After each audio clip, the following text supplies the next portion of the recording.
네, 반갑습니다. 오늘 함께 말씀 나누기 전에요. 우리 좌우 앞뒤에 계신 우리 예배자분들 바라보시면서 좀 이렇게 인사했으면 좋겠습니다. 주님은 사랑이십니다.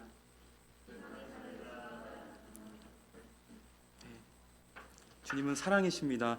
네, 오늘 마음을 업데이트할 시간입니다. 라는 제목으로 우리 함께 말씀을 나눠보려고 하는데요. 본문은 빌립보서 2장 5절에서 8절까지 말씀입니다. 빌립보서 2장 5절에서 8절까지 말씀입니다. 본문이 짧으니까요. 우리 함께 같이 봉독하도록 하겠습니다. 읽겠습니다. 시작.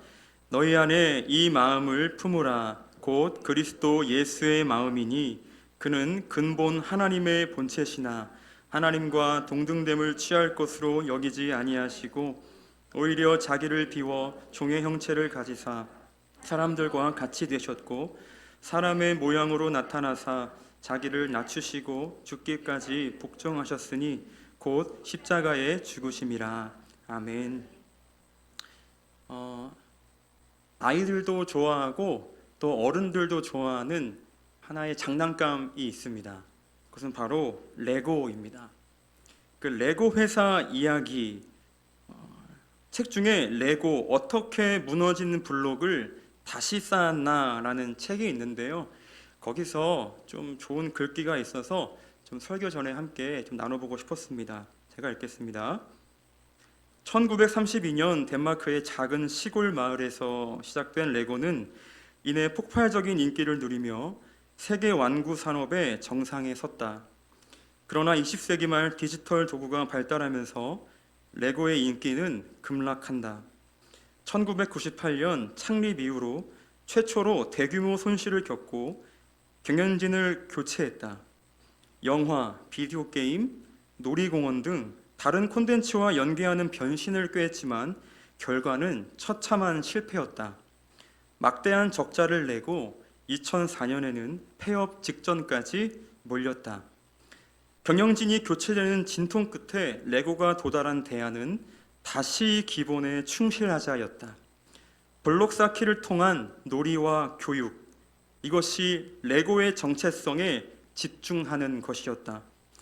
취약 전 아동을 위한 기본 제품부터 5,200개의 조각으로 구성되는 $500짜리 스타워즈 밀레니엄 팔콘 모델까지 블록으로 만들 수 있는 것들의 지평을 넓혔다. 레고의 귀환에 키덜트 소비자들은 열광했다. 레고는 지난해 전년 대비 25% 상승한 $52억 달러의 매출을 기록하며 10년 연속 매출 증가를 달성했다. 저는 이 책의 이 레고 회사 이야기를 통해서 우리의 신앙 또 우리의 교회를 한번 영적으로 재해석해 보았습니다. 우리의 신앙과 교회도 때론 이 레고 회사처럼 좀 어려움에 직면할 때 우리는 교회는 다시 기본으로 돌아가려는 그 마음이 필요합니다. 다시 본질과 정체성에 집중할 때 우리의 신앙과 교회도 건강해지고 든든히 세워져 가는 것입니다. 그래서 우리는 늘 예수 그리스도의 마음이 무엇인지 늘 이 마음을 알아가려는 이 마음의 태도로 우리는 살아가야 하는 것이죠. 자, 그렇다면 개인과 공동체가 품어야 할 그리스도 예수의 마음은 무엇일까요? 첫 번째로 자기를 낮추는 겸손한 마음입니다. 오늘 함께 본 빌립보 교회는 성도들의 헌신과 열심이 그 어떤 교회보다 뛰어났다는 평가를 받았습니다. 사도 바울의 선교 사역을 물심양면으로 지원했고요. 또 적극적으로 도운 교회라고 소문이 자자했습니다. 하지만 문제가 생겼어요. 그들의 열심이 지나쳐서 성도들 사이에 다툼과 분쟁이 생겨난 것이죠. 그 안에 핵심적인 두 인물로서 빌립보서 4장에 소개되는 유오디아와 순두개가 교회 안에서 그 두 여성 인물이 교회 안에서 서로 다른 생각, 잘못된 열심과 경쟁으로 인해 이 공동체의 연합이 힘들어졌음을 우리는 이 빌립보서를 통해서 간접적으로 볼 수 있습니다.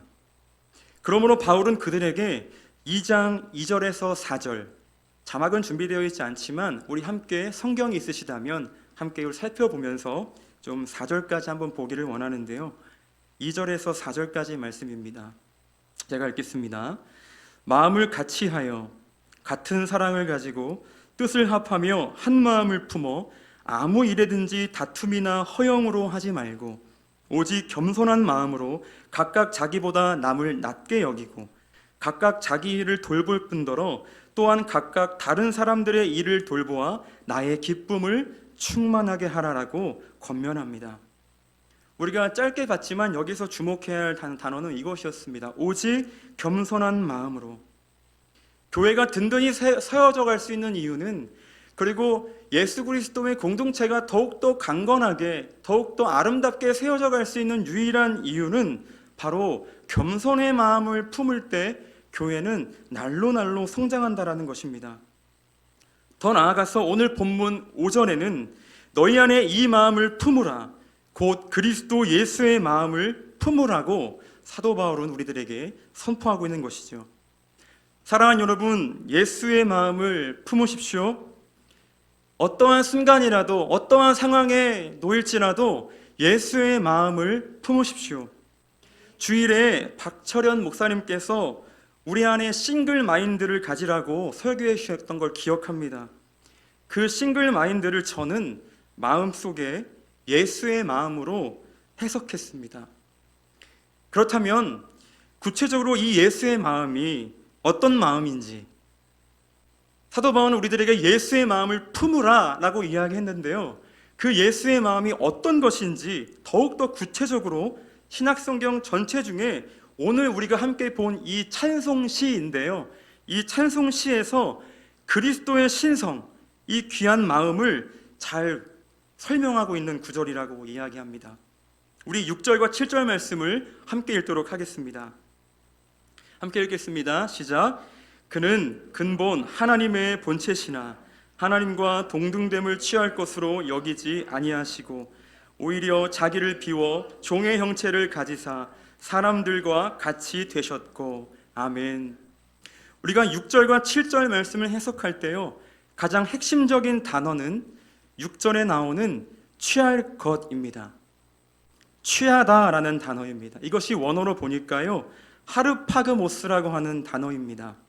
이 하르파그모스의 뜻은 탈취하다라는 뜻을 가지고 있습니다. 그래서 6절을 원어로 해석을 해보니까 이렇게 표현돼요. 그리스도 예수는 하나님의 형상이었지만 하나님과 동등됨을 탈취할 것으로 여기지 않았다. 동등됨을 취할 것으로 여기지 않았다라는 것보다 조금 더 친숙하고 근접하게 번역이 되어 있더라고요. 동등됨을 탈취할 것으로 여기지 않았다. 그렇습니다. 예수님은 하나님과 동등됨을 손만 내밀면 취할 수 있는 위치에 있었어요. 그런데 그분은 그렇게 하지 않았다라고 이야기합니다. 네, 예수님은 하나님이십니다. 조금 더 바꿔볼까요? 예수님은 탈취하지 않으셔도 그분은 이미 완벽하신 분이십니다. 우리가 믿고 있는 이 예수 그리스도, 우리가 좀 전에 찬양했던 그 사랑 예수 그리스도는 이미 완벽하신 분이십니다. 이 구절을 묵상하다가 저는 한 인물이 생각이 났는데요, 바로 아담이 생각났습니다. 여러분, 신학적으로 그리스도를 제2의 아담이라고 설명합니다. 그리고 종말의 아담이라고 봅니다. 여기서 좀 재미있는 건 첫 아담과 모형론적 대조를 이루게 되더라고요. 제가 그림을 좀 준비했는데요, 한번 보여주시면 감사하겠습니다.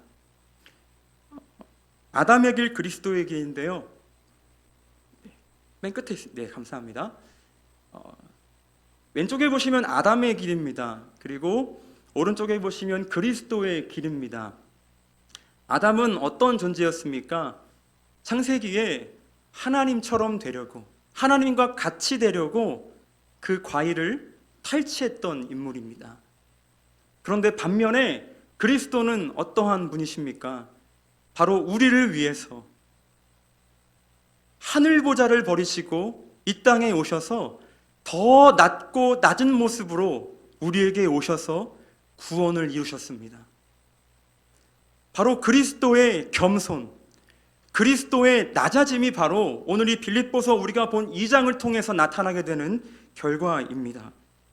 첫 아담은 하나님의 형상으로 지음받았으나 그런 높은 위상에 만족하지 않고 하나님과 동등됨을 탈취하려고, 즉 하나님같이 되려고 과일을 취하였다고 제가 이야기 드렸습니다. 그 결과 하나님과 같이 된 것이 아니라 오히려 하나님의 형상의 위치에서 어떻게 되었죠? 굴러 떨어졌습니다. 죄와 죽음의 종이 되었습니다. 우리 인간들은 모두 첫 아담의 자손들로 그와 같이 스스로를 하나님같이 될 수 있는 존재라는 허영과 교만에 빠져 하나님같이 되려고 계속 자기 주장을 하는 것입니다. 바울은 그렇게 이야기합니다. 너희들이 허영에 빠지지 말아라, 교만하지 말아라. 빌립보 교회에 그런 문제와 갈등들이 있었다라고 이야기하는 것입니다. 마치 아담의 자손인 우리가, 아담의 그 첫 범죄의 후손인 우리가 동일하게 그런 본성들이 빌립보 교회에 계속해서 나타났다는 것입니다. 그 결과는 교회 안에서 계속 다른 주장들을 하고 있는 것이죠. 내 주장이 맞고 너의 주장은 틀렸다라고 이야기하는 거죠. 내 의견이 더 정확하고 내 논리가 더 중요하다고 서로 이야기하고 있는 것입니다. 그것이 바로 빌립보 교회의 문제였습니다. 아무리 사역을 잘하고 아무리 교회가 봉사를 하고 아무리 훌륭한 사역들을 이뤄낸다 할지라도 결국에는 그 잘못된 열심과 자기 주장이 있었던 교회에는 사도 바울이 로마 감옥에서 보았을 때는 너무나 안타깝고 마음이 아팠을 것입니다. 그래서 이렇게 선포하는 것입니다. 빌립보 교회 성도들아, 허영과 교만에 빠지지 말고 자기 주장을 피지 말고 우리를 위해 죽으신 그 그리스도의 겸손, 자기를 부인하고 십자가를 지신 그 그리스도의 겸손을 늘 날마다 마음속에 업데이트하라고 이야기하고 있는 것이죠. 우리는 계속해서 이 마음을 업데이트하지 않으면 계속해서 우리는 첫 아담의 그 본성을 계속해서 따라가게 될 것입니다. 결국엔 계속 죄와 죽음의 종으로서 끌려가고 있는 상황이 되는 것이죠. 이런 상황에 그리스도께서는 어떤 분이십니까? 바로 오는 세상의 아담으로서 첫 아담의 숙명을 극복하셨습니다. 빌립보서 2장은 그 예수 그리스도를 선포하고 있는 것입니다. 이 빌립보서는 우리에게 가장 중요한 메시지가 있습니다. 그것은 바로 하나님의 신성을 완벽하게 드러내는 것이었습니다. 복음을 더 선명하고 명확하게 드러내는 것이었습니다. 단순히 겸손해라, 단순히 어떤 처세를 해라, 이 기준으로 사도 바울은 이 사신을 쓴 것이 아니라 예수 그리스도의 신성이 바로 이런 것이니 그분의 말씀은, 그분의 삶은, 그분의 낮아지심은, 그분의 겸손은 이런 것이니 빌립보 교회의 성도들아, 예수 그리스도의 마음으로 업데이트하라. 바로 복음으로 업데이트하라고 오늘 사도 바울은 우리들에게 권면하고 있는 것입니다. 사랑하는 성도님 여러분, 우리 더사랑교회 교회 안에 다시 한번 기본으로 돌아가는 은혜가 있기를 주님의 이름으로 축원합니다. 다시 한번 그 복음의 정체성을 더 깊게 알아가는 저희 모든 교회가 되기를 주님의 이름으로 축원합니다. 인간의 세력에 대한 인간의 노력의 실존에 참여하신 예수 그리스도, 스스로 낮추어 끝내 십자가 위에서 죽을 때까지 하나님께 순종하신 그 그리스도의 마음을 본받아 우리 교회를 더욱더 넉넉하게 건설해 나가는 저와 여러분 되시기를 주님의 이름으로 축복합니다. 첫 아담이 높여 하나님같이 되려 했던 그 시도가 그를 인간 이하로 굴러떨어지게 한 것과는 반대로 그리스도는 자기를 낮추시고 겸손한 마음으로 죄와 죽음에서 저와 여러분들을 구원해 주셨습니다. 교회는 이런 것입니다. 교회는 어떠한 의견과 논리로서 사역을 하는 것이 아니라 교회는 힘들고 위기를 만났을 때, 때로 기쁠 때에도 여전히 복음을 위해서 달려가야 하는 것입니다. 여전히 그 본질을 향하여 계속해서 전진해야 된다는 것입니다. 때로는 어떤 문제와 상황에 직면했을 때에도 그 상황과 직면에 함몰하는 것이 아니라 그 상황을 복음으로 뚫어낼 수 있는 그 마음을 업데이트함으로 교회가 더욱더 십자가 복음으로 든든히 세워지는 것을 우리는 목도해야 하는 것입니다. 사랑하는 성도님 여러분, 우리 더사랑교회가 복음으로 성령으로 충만한 교회가 되시기를 주님의 이름으로 축원합니다. 이 교회에서 복음을 누림으로 우리 가정에서도 동일한 은혜, 같은 마음이 충만하게 일어나기를 주님의 이름으로 축원합니다. 알렌드 복통이라는 그 저자가 쓴 불안이라는 책에서 하나의 그림을 좀 가지고 왔는데요. 그림 3이라는 그림입니다. 네, 저 그림을 보면 저게 어떤 그림이야 라고 생각하실 수 있는데요. 저 그림은요, 현대인들의 불안을 소개하는 그림입니다. 저게 그림으로 이렇게 쭉쭉 뻗어 있는 저 캐릭터들이 있는데 저게 다 사람이라고 비유를 하더라고요. 조금 더 큰 사람이 있고 조금 더 거기에서 조금 더 작은 사람이 있고, 근데 저 오른편에 보시면 두 사람은 좀 표정이 좀 안 좋습니다. 왜 안 좋을까요? 서로 비교하는 거예요. 그냥 보여지는 느낌대로 서로 평가하는 것입니다. 그래서 내가 저 사람보다 조금 더 못나면 좀 표정이 안 좋은 거예요. 그리고 내가 조금 더 저 사람보다 낫다고 하면 저렇게 스마일 하는 거죠. 그러니까 그게 바로 저 그림이 공동체를 좀 표현하고 있더라고요. 그런데 이 알렌드 복통은 또 이런 그림으로 또 표현합니다. 4번 보시면요, 조금 작지만 저 작은 그림이 아까 본 캐릭터들인데 저 캐릭터를 덮고 있는 하나의 또 틀이 있습니다. 저게 바로 거대한 틀이라고 하는 것입니다. 이 책에서는 저 사람들과의 평가 속에 불안해하고 늘 힘들어하고 어려워하는 사람들이 저 거대한 틀 안에 있으면 한 사람도 힘들어하는 사람도 없고 불안이 없다라고 평가하는데요. 저 그림을 어떻게 평가하냐면 이 책에서는 나이아가라 폭포에 대해서 비유하거든요. 사람들이 나이아가라 폭포의 앞에 서면 자신이 굉장히 작은 존재로 여겨진다라고 이야기합니다. 그래서 그렇게 비유했어요, 이 책에서는. 저는 그런데 이 책에서 이런 표현이 있었습니다. 제가 책 내용을 한번 같이 봤으면 좋겠는데요. 자막으로도 나와 있습니다. 우리 함께 이 자막에 있는 이 문장을 좀 읽어봤으면 좋겠습니다. 읽겠습니다. 시작. 우리는 우리의 이상 때문에 괴로워하며 우리가 하고 있는 일의 중요성을 너무 크게 생각하기 때문에 괴로워한다. 우리는 우리의 이상 때문에 괴로워합니다.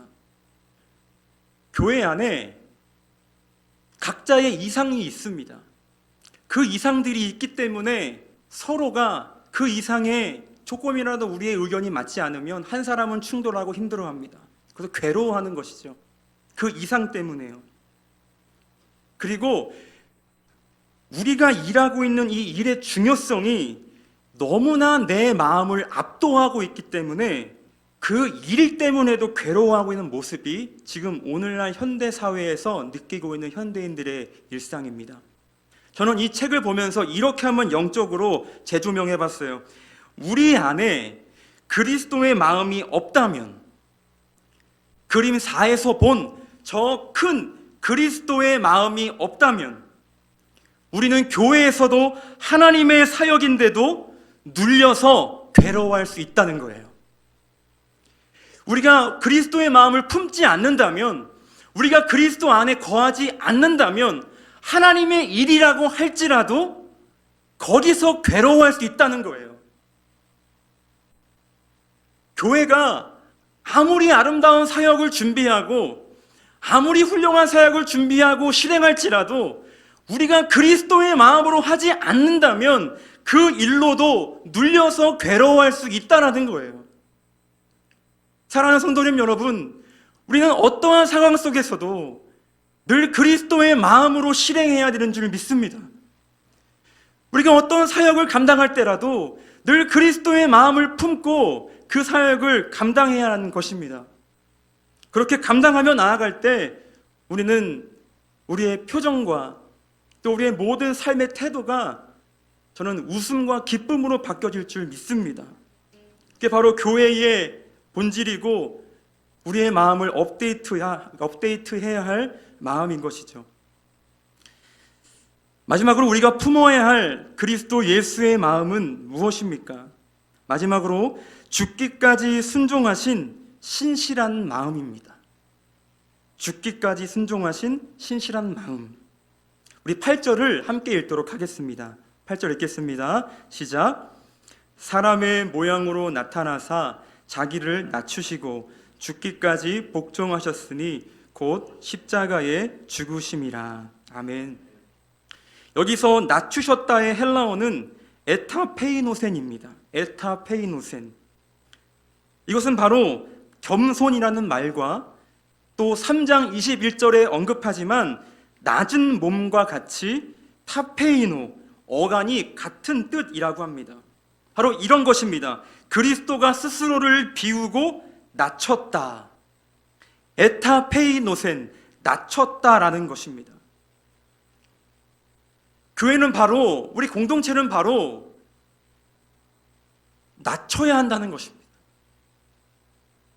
그리스도께서 하늘 보좌를 버리고 이 땅에 철저하게 낮아지심으로 종의 모습으로 이 땅에 오셔서 철저하게 낮아지신 것처럼 그를 믿는 그리스도의 제자들은, 그를 믿는 그리스도의 예배자들은 철저하게 낮아짐으로, 철저한 경배로 교회와 성도를 섬겨야 된다라고 사도 바울은 이야기하고 있는 것이죠.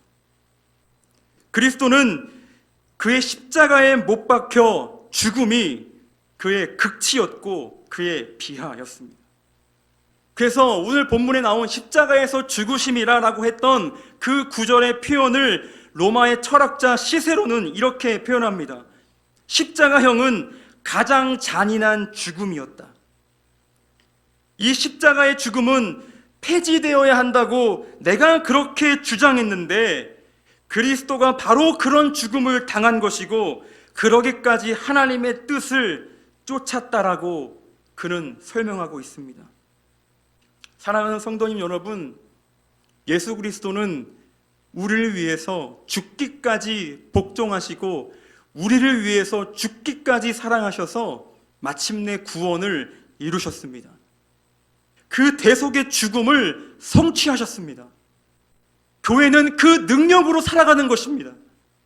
교회는 어떠함으로 살아가는 것이 아니라, 교회는 어떠한 이상을 가지고 살아가는 것이 아니라, 교회는 바로 예수 그리스도의 십자가와 낮아지심과 겸손의 무장함으로 그것으로 우리는 그 본성을 추구하며 그 본질을 추구하며 나가는 것이 바로 교회의 사명이라고 하는 것입니다.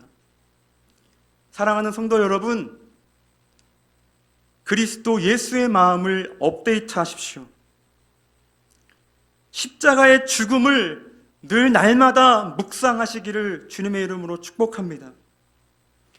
인간의 가장 처참한 상황까지 낮아지신 그 예수 그리스도를 날마다 일상 속에서도 기억하시기를 원합니다. 우리가 어떠한 사역과 어떠한 프로젝트를 결정할 때에도 그리스도가 어떤 마음인지, 하나님의 마음은 어떤 마음인지를 함께 묵상해보고 천천히 선택해보는 여유가 우리에게 필요합니다. 지금 저희 교회는 새로운 시즌을 맞이하고 있잖아요. 이제 그 새로운 시즌, 그리고 새로운 영적인 무장들이 이제 우리 교회 가운데 펼쳐질 것입니다. 어떻게 준비해야 할까요? 어떤 많은 사역들을 해보고 싶으세요? 그것도 중요하지만 가장 중요한 건 그리스도의 마음으로 우리가 업데이트 되는 것입니다. 각 개인과 교회가